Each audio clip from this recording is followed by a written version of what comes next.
Tungod sa posibleng pagsud sa usa ka bagyo sa nasod, mga sakop sa Aksyon Agad Team nangandam sa ilabi na sa posibleng mapiktuhan ini ang Visayas ug Mindanao areas. Ano ang report ni Femari Dumabo?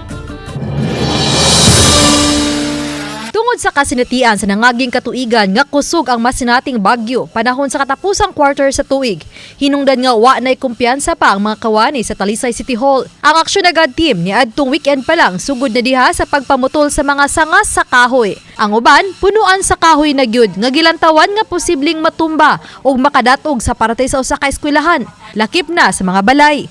Mato ni Gary Tugunon, Pangulo sa Aksyon Agad, nga upat ka mga eskwelahan na ang nagpatabang kanila. Samtang mga kanal sa mga lugar nga sagad bahaunon, sama sa Bulacau, Tabunok, Kansuhong, poblasyon ug uban pa, gipanglimpyuhan na usab. Subay kini sa tingwa nga dili mohatod sa pagbaha ang bagyo. Bisag init kay ron, sige tagpanglimpyo tungod aning na kunoy maabot nga katalagman sa nay bagyo maabot.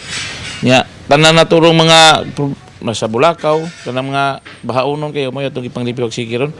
Nagana lang kita, ma'am. Samtang mga puso sa 16 ka mga barangay ang gipaayo usab kay mauna-unya kini ang mamahimong tinubdan sa tubig kung mahitabo mang mag-brownout out sama sa nahitabo ni atong pagkuso-kuso sa bagyong Odette. Sagara eskwelahan, ma'am, kay ila delikado kuno sa mga kining mga eskwelahan matumbahan ang ilang mga rooms. May na nga mga principal nag-request na to, mga barangay kapitan, daghan sa tag mga request na ron.